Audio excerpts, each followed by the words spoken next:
Hello buddies, welcome back to foodies life. Season winter అయినా rainy season అయినా climate కూల్గా ఉంది అంటే ఖచ్చితంగా హాట్గా స్పైసీగా ఏదైనా తినాలి అనిపిస్తుంది కదా. ఇంట్లోనే ఈజీగా కట్ మిర్చిలు ఎలా ప్రిపేర్ చేసుకోవాలి హెల్తీగా చూసేద్దామా. ఫస్ట్ అయితే ఒక బౌల్లోకి ఒక 2 స్పూన్లు శనగపిండిని వేసుకున్నాను. ఇది స్టఫింగ్ కోసం అనమాట. దీనిలో కొంచెం ఉప్పు అలాగే కారము కొద్దిగా వాము వేసుకుని ఒక 2 స్పూన్లు ఆయిల్ వేసుకుని కలిపేసుకుని ముద్దలా ప్రిపేర్ చేసుకుని పక్కన పెట్టేసుకుందాము. ఇప్పుడు ఒక బౌల్లోకి 1 కప్పు శనగపిండిని అలాగే 2 స్పూన్ల వరకు బియ్యపిండి కొద్దిగా టేస్ట్కి సరిపడా చూసుకుని సాల్ట్ కొద్దిగా వాము కొద్దిగా మనం కారం వేసుకుని అన్నీ కూడా బాగా మిక్స్ చేసుకోవాలి ఫస్ట్.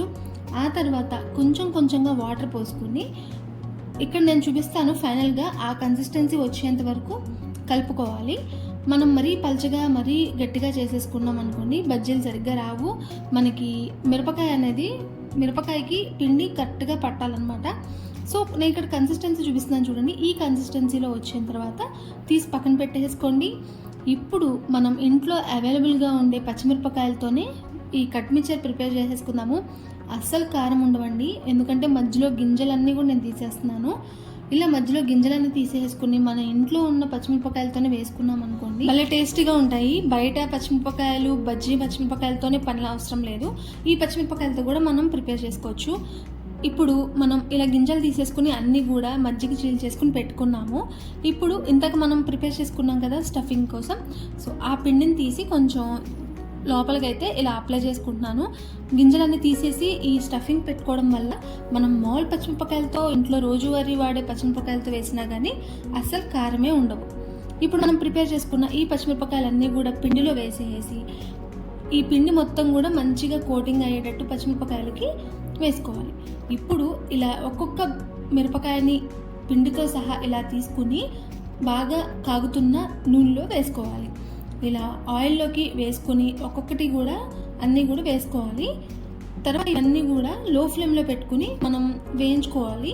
ఈ బజ్జీలు లో ఫ్లేమ్లో పెట్టుకుని వేయించుకుంటేనే పిండి అనేది పచ్చివాసన పోయి మంచిగా ఉడుకుతాయి అన్నమాట.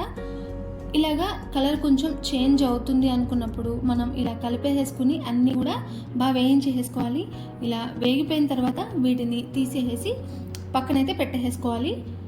ఇక్కడ చూడండి ఈ కలర్ ఎలా చేంజ్ అవుతుందో. ఇలా కలర్ చేంజ్ అయ్యేంత వరకు వేయించుకోవాల్సిందే. ఇలా వేయించుకుని పక్కన పెట్టుకొని కొద్దిగా చల్లారిన తర్వాత మళ్ళీ కూడా దీనికి డబల్ కోటింగ్ అయితే ఇస్తున్నాము. ఎందుకంటే మనం మామూలు పచ్చిమిరపకాయలతో వేస్తున్నాం కాబట్టి మిరపకాయ అనేది సన్నగా ఉంది కాబట్టి బజ్జీ అంత కనబడదు, అందుకని మనం డబల్ కోటింగ్ ఇచ్చుకుంటున్నాము.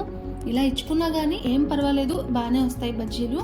ఇలా డబల్ కోటింగ్ ఇచ్చుకుని మళ్ళీ కూడా ఇవన్నీ కూడా బాగా వేయించుకోవాలి. చక్కగా కలర్ చేంజ్ అయ్యి అన్నీ కూడా ఒకే సేమ్ కలర్లోకి వచ్చేంత వరకు లో ఫ్లేమ్లో పెట్టుకుని వేయించుకున్నాం అనుకోండి మనకి బజ్జీలు అయితే ప్రిపేర్ అయిపోయినాయి. ఇప్పుడు వీటిని ఒక ప్లేట్లోకి తీసుకుని కొద్దిగా చల్లారిన తర్వాత ఇలా హాఫ్కి అయితే కట్ చేసుకున్నాను. మీకు ఇంకా బజ్జీ బాగా పొడుగొచ్చింది అనుకోండి 3 ముక్కలైనా చేసుకోవచ్చు.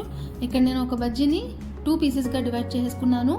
వీటిని మళ్ళీ కూడా సేమ్ ఆయిల్లో వేసుకొని డీప్ ఫ్రై చేసుకోవాలన్నమాట. అంటే బాగా కొంచెం గట్టిగా అయ్యేటట్టు బాగా వేయించుకోవాలి, కరకరలాడేటట్టు వేయించుకోవాలి. డీప్ ఫ్రై అంటే మరి అలా అని మార్చేసేయకూడదు. నేను ఇక్కడ చూపిస్తాను చూడండి. చక్కగా మనకి ఇలా డీప్ ఫ్రై అయిపోయిందంటే కట్ మిక్చర్కి బజ్జీ అయితే రెడీ అయిపోయినట్టే. దీన్ని పక్కకి తీసి పెట్టేసుకుని ఇప్పుడు మనం ఒక ప్లేట్లోకి వీటన్నిటిని కూడా లైన్లో కరెక్ట్గా సర్వ్ చేసేసుకోవాలి. వీటి మీద ఇప్పుడు మనం మసాలాలు కారాలు ఉప్పులు అన్నీ ఇప్పుడు దీని మీద వేసుకుంటాం అనమాట. ఫస్ట్ అయితే సన్నగా తరిగిన ఆనియన్ ముక్కల్ని వేసుకుంటున్నాం అనమాట, ఆనియన్ పీసెస్ని. తర్వాత దీని మీద ఉప్పు కారము గరం మసాలా అలాగే చాట్ మసాలా ఉంటే అది కూడా వేసుకోండి, అండ్ అలాగే అమ్చూర్ పౌడర్, తర్వాత సన్నగా తరిగిన కొత్తిమీర అలాగే నిమ్మకాయ ఒక చెక్కను తీసుకొని దీని మీద అలా స్ప్రింకిల్ చేసుకున్నాను. ఆ తర్వాత కమ్మటి పెరుగు కానీ లేదంటే కొంచెం పులిసిన పెరుగు అయినా కానీ వేసుకుంటే చాలా బాగుంటుంది.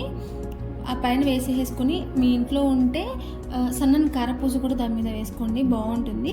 ఆ తర్వాత మనం డీప్ ఫ్రై చేసుకున్న వేరుశనగ గుళ్ళు పల్లీలు ఉంటాయి కదా వాటిని కూడా వేసేసుకుని ఆ పైన కొంచెం మళ్ళీ కొత్తిమీరతో అలా గార్నిష్ చేసేసుకుంటే టేస్టీ అయిన కట్ మిక్చర్ రెడీ అయిపోతుంది. ఇంట్లోనే చాలా బాగా ఈజీగా ట్రై చేయొచ్చు. మీరు కూడా ట్రై చేయండి. నచ్చితే నా ఛానల్ సబ్స్క్రైబ్ చేసుకోండి.